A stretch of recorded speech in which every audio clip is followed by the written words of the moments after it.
So for those of you who do not know me, my name is Gemma Hillier-Moses. I am the founder of Move Charity and the co-founder of our 5K Away initiative. I was going to say something else, but our 5K Away initiative with Lucy Gossage. So Lucy isn't on our call today. She's going to be doing next week's question and answer with our special guests. I'm going to be the host for today, and I want to welcome onto our question and answer our fantastic health psychologist and our Conkers 5K Away ambassador, Ainslea Cross.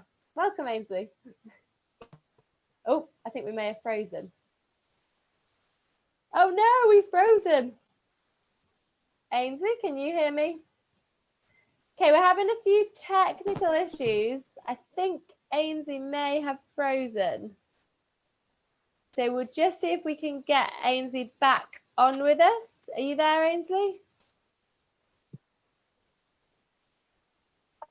So internet is not our strong point at the moment. Hopefully we can get Ainslea back with us in a moment.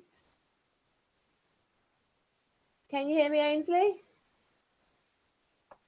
It might be worth logging out and coming back in again. Sorry guys, just having some technical issues. So I'm just, while we're waiting for Ainslea, I can see you now. Woo! I can't hear you though. I can see you, but I can't hear you. Oh, if you take, yeah, you're off mute, but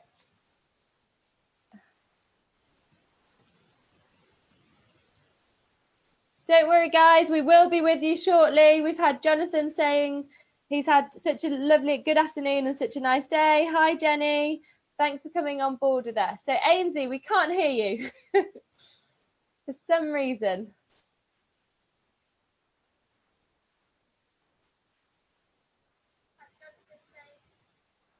Let's see if we can get you back on, if we can. So if you can just bear with us, guys, for a couple of minutes until we can get Ainslea back on. Just while Ainslea is figuring out how she can get back on and we can hear her, we'll refresh the page. Brilliant, Ainslea. So I just want to say to our 5K Away community, we are currently doing a round the world challenge. Ainslea, I can hear you. Yay! Yes, brilliant. Well, sorted it. Perfect. Sorry about that, guys. Technical issue. But I just wanted to take two.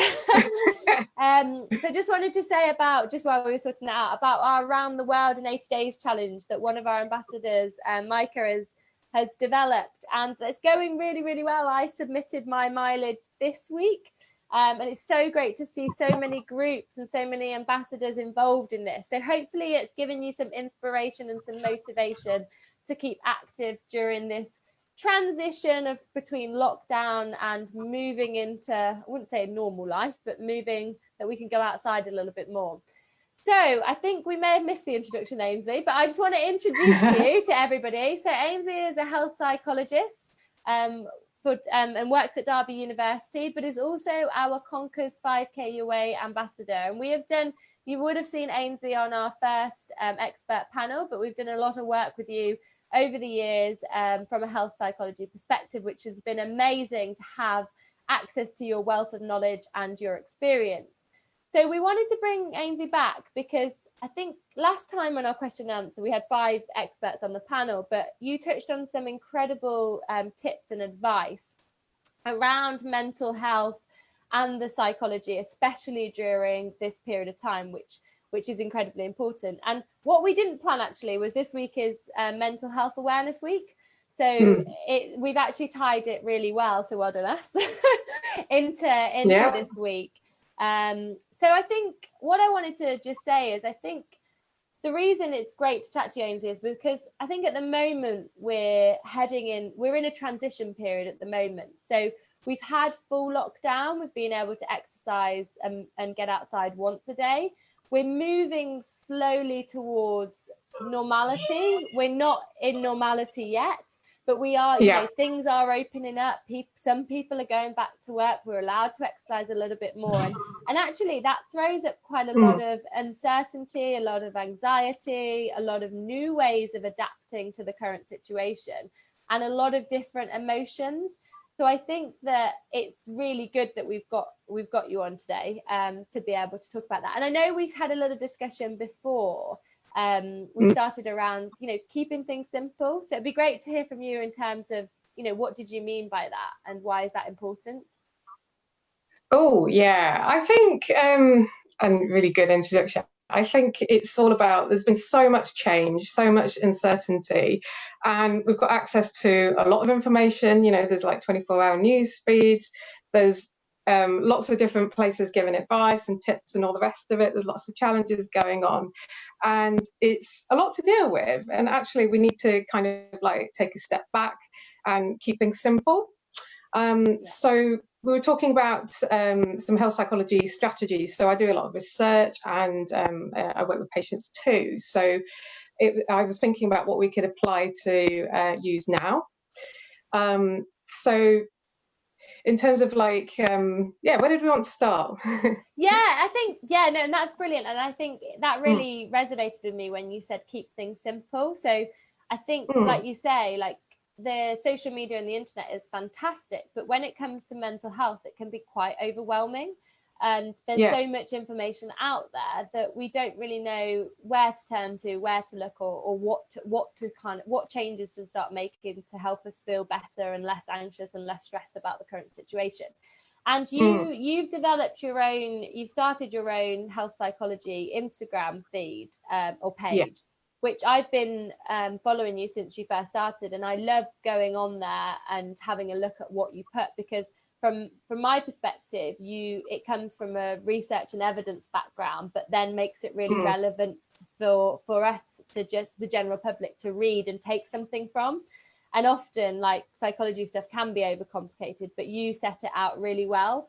And I think one thing that I found on your Instagram page was around a post that you put around facing COVID-19 and the steps of what we can do and what we can focus on. And I found that really, really good to read through. So if you can talk through that to give everybody who's on the question answer a little insight into what that is, why it was developed, and how it can help you.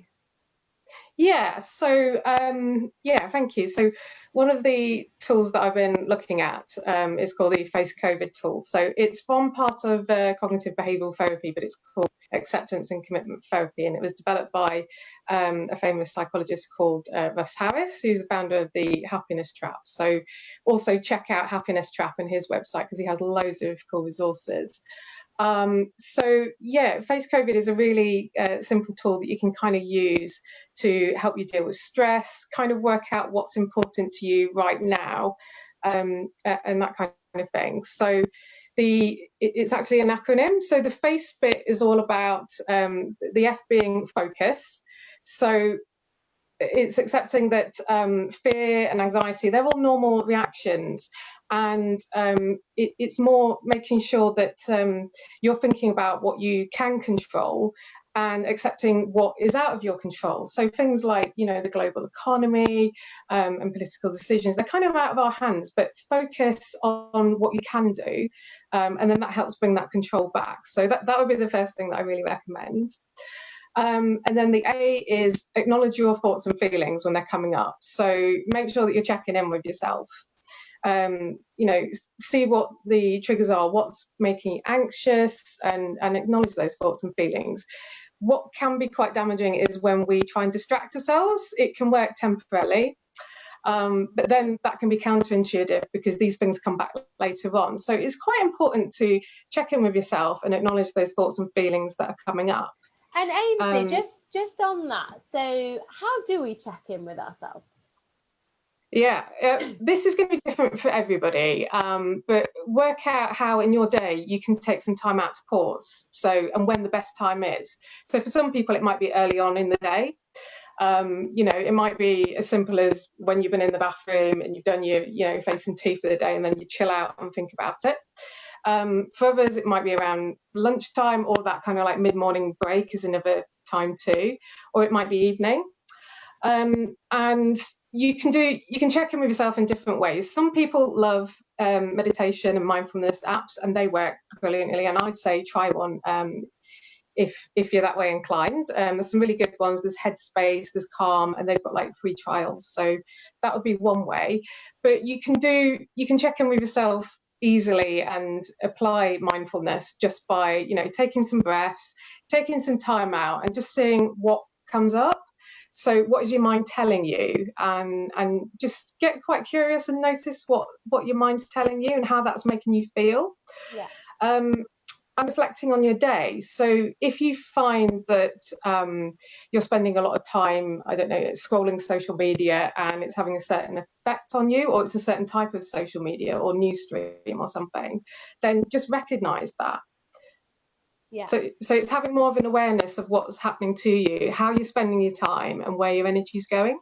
Yeah, and that's really interesting, isn't it? Because in order to take any step past that, you have to have self-awareness, don't you? It's that you can't kind of take the steps to improve in terms of your mental health unless you're aware of what's going on. And like you said, often you end up masking things because you're not actually taking a step back to actually go, how do I feel? Or am I okay with this situation? Or what emotionally am I feeling? So yeah, that's really useful actually. Yeah, and really using distraction, although people like to cover up how they're feeling by just doing something else, you know, that gives you that temporary relief. But as I say, those things come back later on if it's something important to you. So with a small kind of like warning about that. So our brain can throw up all sorts of thoughts and feelings. It's like a constant stream of you know, things, and some of those thoughts and feelings can be absolutely irrelevant. It can be like little blasts from the past that, you know, really inconsequential things. So again, you can tune out of that pretty much like a radio if it's not important to you. So what I'm talking about is focus on the things that are important to you and are controllable, and don't let your mind beat you up if it's a constant stream of other things. You can start to tune that out. And as I say, mindfulness and checking in with yourself, that helps sharpen your focus and attention, and it'll help you to do that a bit more. Yeah, bro, that's really useful. I'll let you go back to your your face COVID-19. Cool. Okay. Yeah. So we're on C now of the face bit. So that's coming back into your body. So at times of stress, or when you're not feeling good at all, it's really important to connect with your body. So you can do that quite quickly. So as I say, you've checked in with yourself, not feeling great. You know, connect with your feet on the ground, or maybe have a stretch, or have a walk around with you. But try and come back into your body. So you're coming back into your body rather than your head, and just creating that space for yourself to, you know, work out what's going on with yourself. And also you can try some slow breathing too. So there's lots on the internet about breathing techniques and different ways of doing it. There's the box breathing technique where you breathe in for 4, hold for kind of 5, and then breathe out for longer. So that's a really good way of calming the body down if you know, in times of extreme stress.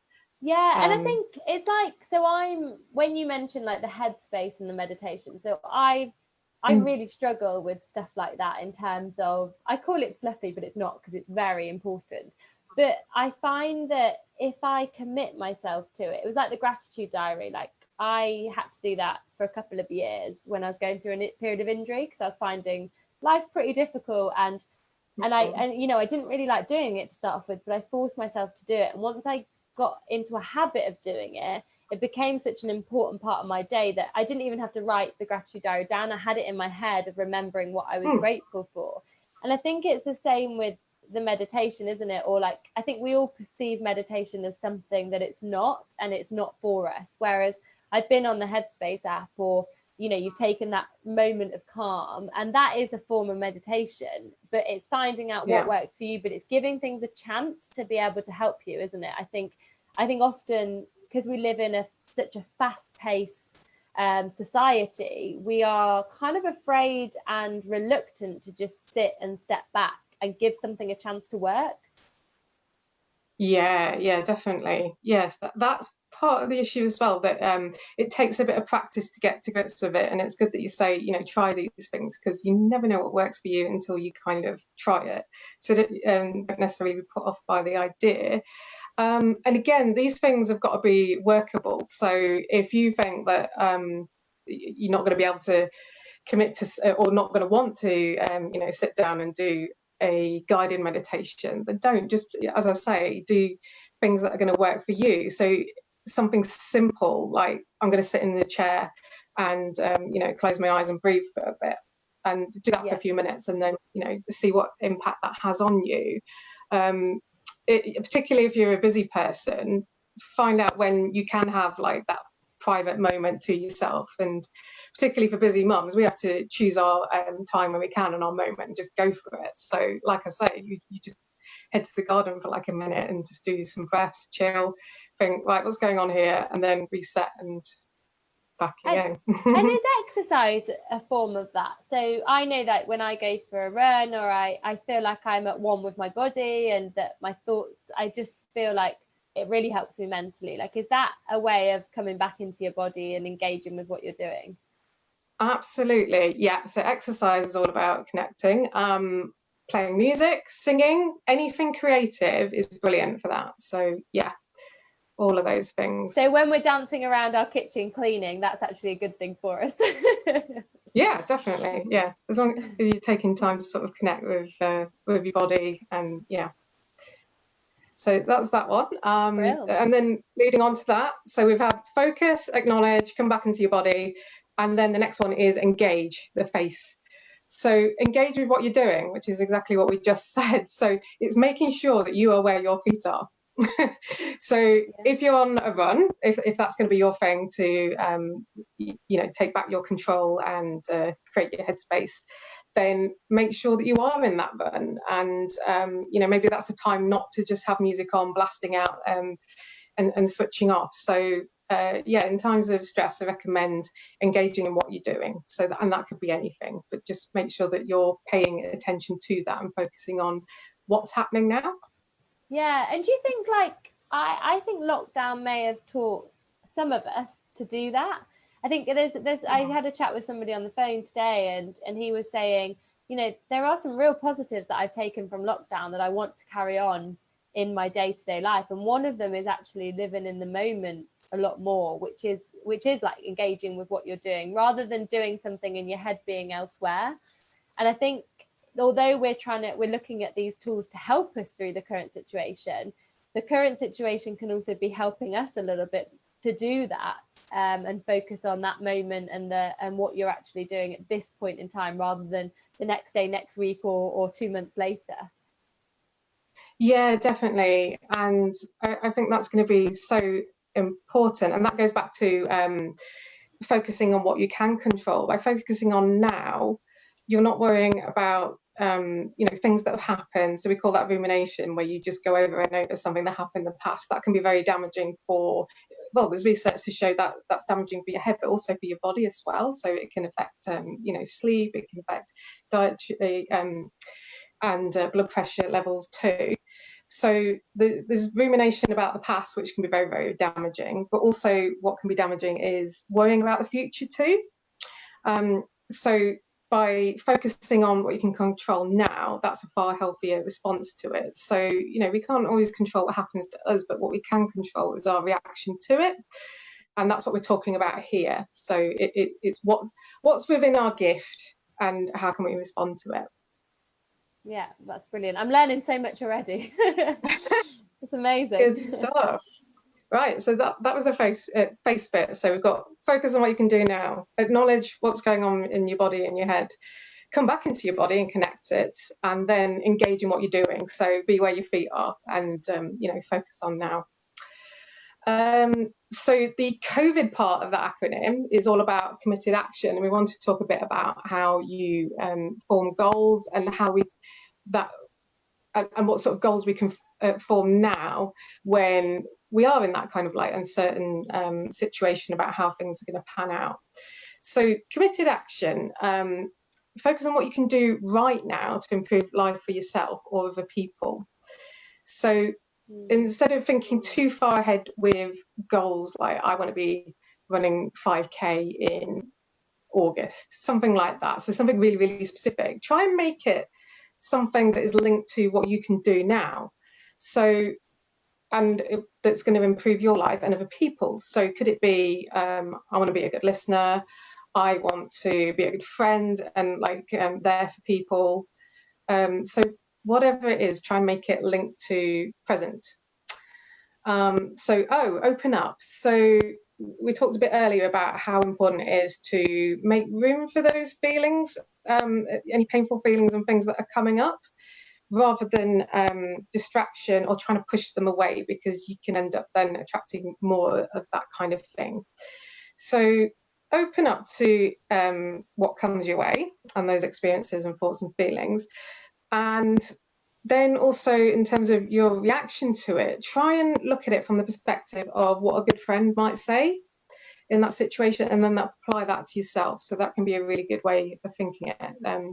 Quite often it's easier for us to be kinder to someone else than it is to ourselves. So that's a really important skill that we can all be working on right now. So what would my good friends say?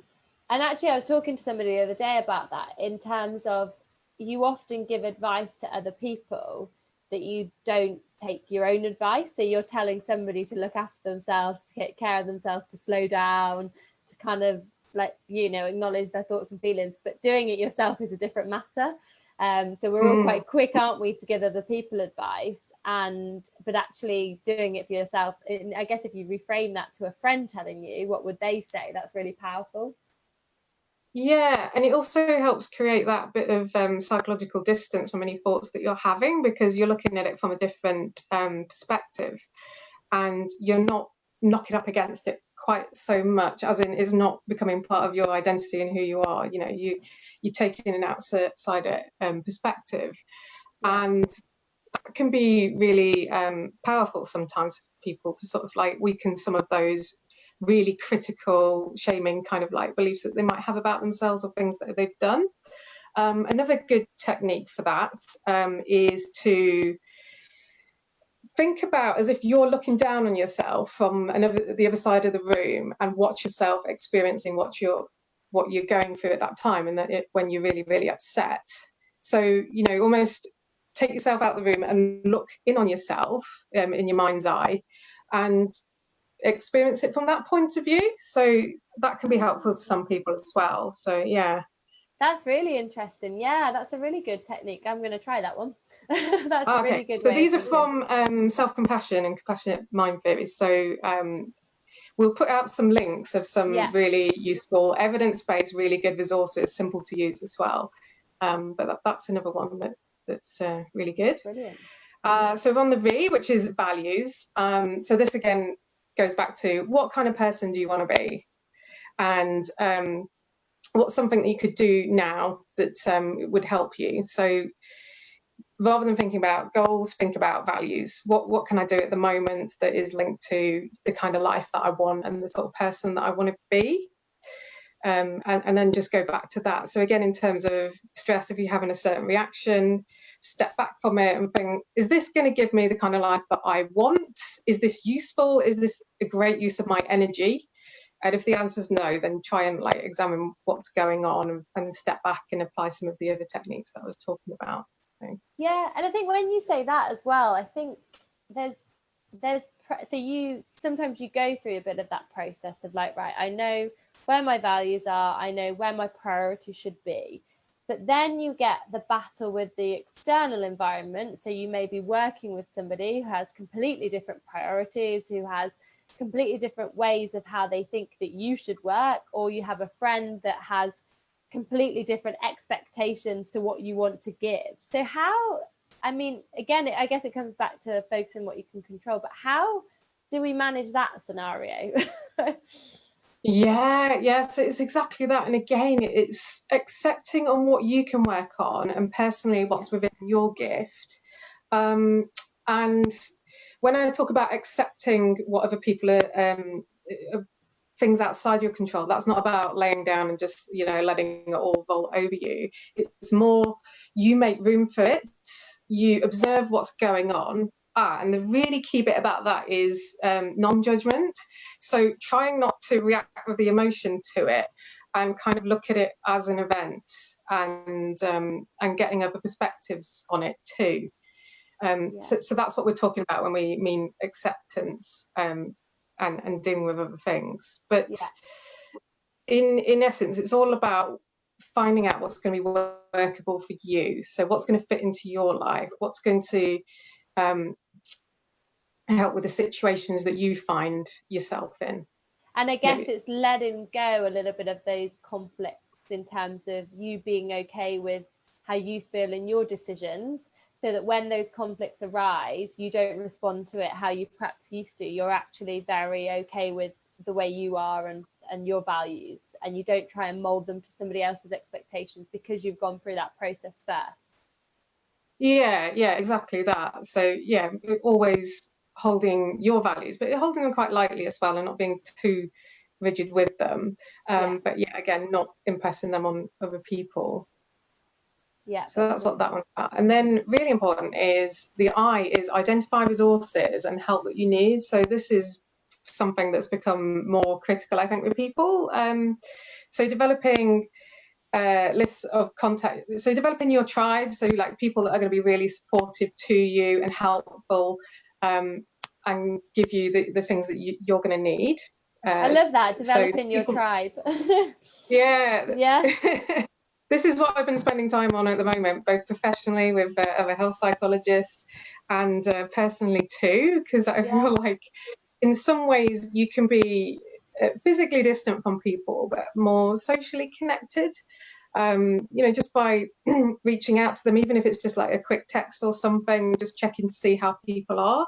That's been so important to kind of, work out that there is life beyond your house, and that those people can be there for you, and to kind of share the experience together. And also helping them out too, that makes you feel good also. So getting your tribe together, and also identifying other resources. So are there we're going to send some links out as well of some great infographics and things that you can use on this. Do check out my Instagram as well, because like I say, I do little bite-sized tips of things that you can use yourself with health psychology. So I feel quite strongly that it shouldn't all just sit in the academic journals that we spend years writing. Let's give it back to everybody, and so that they can use it too. Otherwise, why do we do all that work? And I have other health psychologist friends too that are really good resources of accessible stuff that you can be using. So that's good.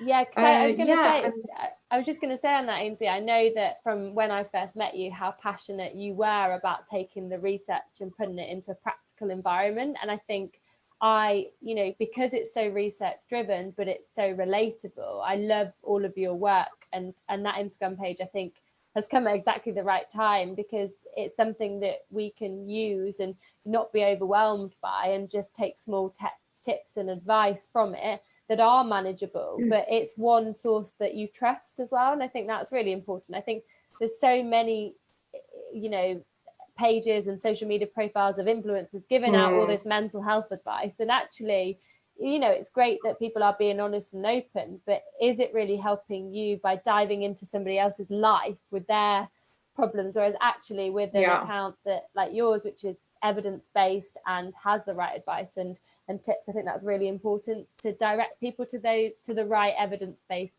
places. Yeah, and the quality of that evidence too. So, as a scientist, I'm really, really strict about what I will look at. I'll look very critically, and only techniques with good evidence will I, talk about. And I'm being involved in research and working with people too. I feel like the two need to come together as well. So definitely. And it's also, that was what I was going to say, it's important who the information comes from as well. So health psychologists, we have a long training journey to go through, and we have to be registered with the Healthcare Professions Council. So it gives it that level of credibility as well, and protection for the public. But we've been trained, and any HCPC type of psychologist has got a really high level of training as well. So look at, also when you're scrolling social media and you're looking at somebody, think about their qualifications, their experience with mental health and psychological health and health behaviours too. So just be Yeah. Be critical too. It's why we brought you in our team, Ainsley. We brought you into our tribe. We brought you into our tribe. I'm going to call it that from now on. Yeah, exactly. And likewise. Okay, and then the last little bit is about disinfect and distance. So, make sure that you're keeping yourself safe, and that the things that you're having to do. So, social distancing has been so hard, and nobody is denying that. But think about the heart and the value that is behind that, and that's about us taking care of ourselves and everybody around us and people that we care about. And when things do get tough, then just remind yourself of that ethic and where that's come from. So, yes. Yeah, and I think that was when there was a message around stay at home when the lockdown first started, and it was and then somebody flipped the message that actually you're staying at home to stay safe, and it and to keep others safe as well, and it reframed what that really was about. It wasn't that you were being locked in your home for no reason. It was that you were staying safe and keeping others safe. And I think sometimes the language that's used really helps you to look at, like you say, the heart behind it, the reason why you're doing it, so that it relates to you personally, and then you become better, you become more okay with it, if that makes sense. It's exactly that, isn't it? So it's thinking about your personal reasons for doing it, and then also the greater good that will come of it too. Definitely. And that's absolutely brilliant, and we hope that everybody who's watching this took a lot from that, and I definitely did. And I think it's a process that you can go through yourself personally and individually, and just look at again and work on each of the stages. So we'll put a link into your Instagram handle so people can access that. And I think that's incredibly good advice and a really good starting point of what we can look at. So I was going to also cover that we know that. So I saw also around a psychology flexibility plan around exercise and movement and keeping active during this current situation. So can you tell us a little bit about that psychology flexibility plan and how that fits in with us? Yeah, so psychological flexibility is around, as I was saying earlier, about having a kind of flexible response to things. So knowing that you can't always control everything that happens to you, but what you can do is think about your reaction to it. So it's changing your relationship with things.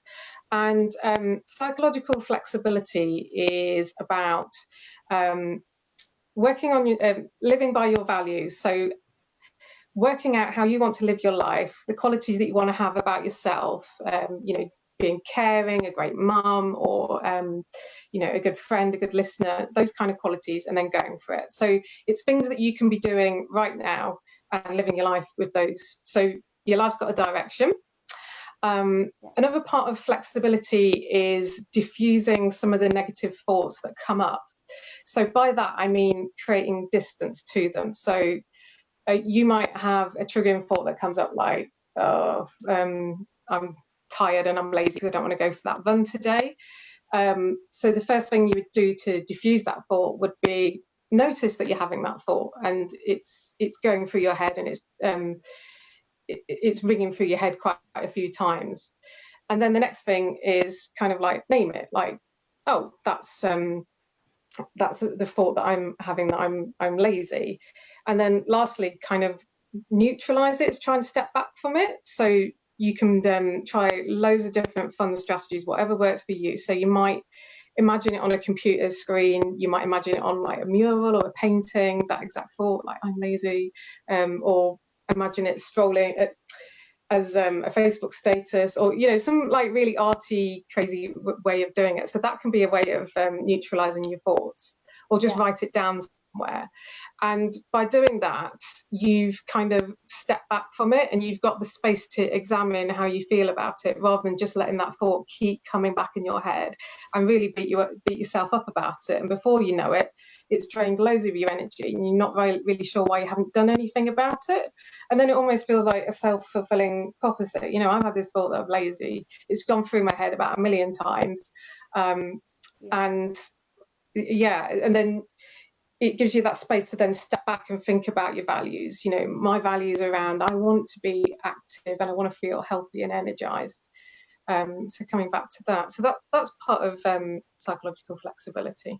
Yeah, that's really interesting actually, because I think like what you're saying, when people, you hear it a lot, like it's okay not to be okay, and that's you know, that's really important. But I think what's important underlying that is what you've stressed quite a lot is actually it's okay not to be okay, and then what you want to do is start being aware of that, because I think that's what you're saying, to become more in tune with your body and your mind and what's going through it is the first step to helping you make those positive changes.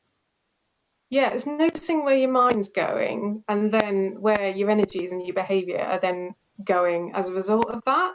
Yeah. And if your energy is going in like a really positive direction towards your values, that's great. But if it's something that's continually being negative and really jarring with how you want to live your life and the kind of person that you want to be, then that's the time that you need to take action. So it's not about neutralizing, naming and noticing every single thought that you're having, because that will drive you nuts. It's about working out which ones are really important to you and that you need to work on. So it, like I said, the tuning down the radio analogy is really good. So you can create some distance by just simmering down that the voice in your head that's doing all these repetitive negative thoughts, and then just focus on the ones that are really important to you. Another one is leaves on a stream. So you can visualize those thoughts, print them on a leaf in your head and watch them drift off down there, or any kind of like visual imagery thing like that. So some of us are great writers and we might want to write reams and reams about how we're feeling. And again, that gives you time to reflect and have a look at what you're thinking. And others are a bit more visual, and we like imagery and that kind of thing. So that's another good way of organizing our thoughts. Or you might be arty and creative. So again, just find something that's going to work for you.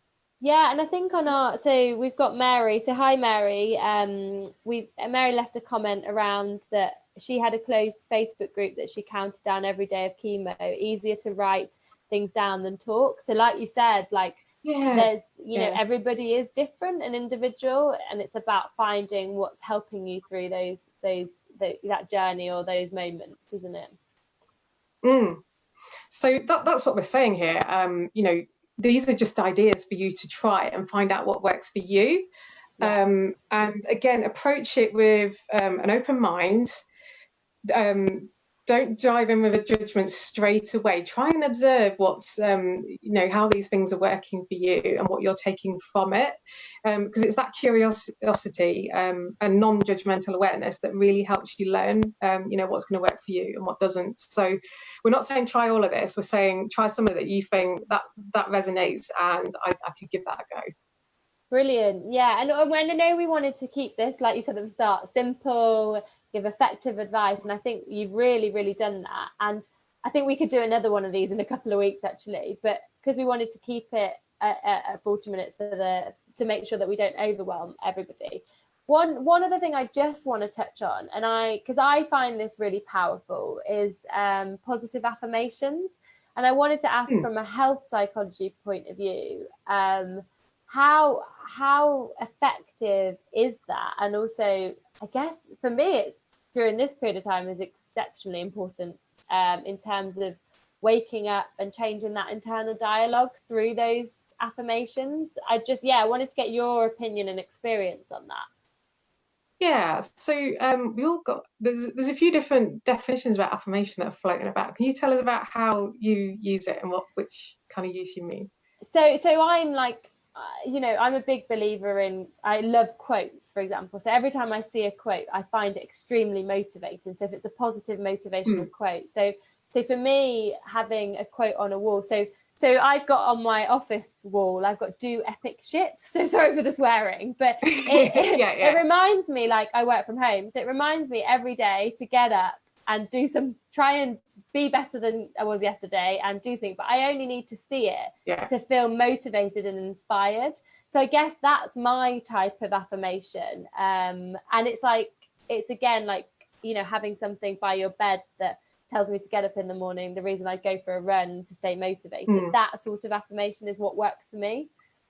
Yeah, got it. Yeah, so yeah, there's good evidence around using those kind of things, and it's making them as relevant to you as you can. So it's taking that kind of message, and it's like, okay, what specifically, how specifically can I use that? Yeah. So yeah, definitely. Yeah, and does it effectively help your dialogue and change your internal dialogue to think more positively, or is it just some people respond better to it than others? Yeah, it can work as a filter. So it's again going back to those values and using those as a compass for your life and giving you a direction, so that you always have some kind of reference point. You know how you're moving forward, because that's what you want to be doing now. That's what you want to be creating. And yeah. Yeah, bro, I have thrown that one in there for you as well. That's more of a personal question. And we do have like a couple of minutes if anybody does want to ask any questions. But I think that was a really detailed and thorough but simple question and answer around the health psychology and what tools and what things can we be putting in place now. And I know that Jenny, so Jenny commented saying, I'm just trying to find, she said it's so important. This is a little bit earlier on in the conversation, but I just wanted to highlight it. So thank you, Jenny, for listening into us. But she said it's so important. We have to look after ourselves in order to be able to look after others. And I think that's so important. We often see like people rushing around looking after everybody else, and then eventually you crash and burn yourself. And if, you know, these are really, I think talking to you highlights it's so important to be aware, look after what's going through our mind and our body in order to be able to give help and look after others, really. So yeah, thank you for that comment, Jenny, and thank you to everybody who has been listening. And I know our Woking 5K group has said thank you. This has been really helpful. So yeah, thank you so much for coming on, Ainslea. It's been, again, having you as our guest and our expert panel, I think is so valuable, and hopefully everybody watching can learn something from this and have tangible things to take away that they can also work on. And I think the resources, I think you touched on it, we will be able to put these resource links on the Lockdown Resources web page on our website, and also on our social media posts as well. Yeah, so there's an infographic, because it's really nice to see it just in like a visual way. And there's also a workbook. So if you wanted to know a little bit more about it and read about it and, you know, think about these kind of things that we've been talking about, then you can do. So we'll share those. Brilliant. That's fabulous. So I told you it's really hard to keep to 40 minutes, but we're on 45. So we are going to leave it there for today. I hope you guys have all enjoyed it. Thank you so much for coming on. Anybody listening back to this over the next week or so, really hope you enjoy it, and really hope you've been able to take something from this. So we will be back next week. Lucy is doing a live question and answer, so she will be hosting next week while I'm taking some time off work to get some headspace to work on all of this sort of stuff, take myself away, get some headspace, and clear my mind and just relax a little bit as well, which is much needed after a long period of time working. So have a fantastic afternoon and evening, enjoy the rest of the sunshine, and we will see you guys back on here next week. Bye. Okay, bye.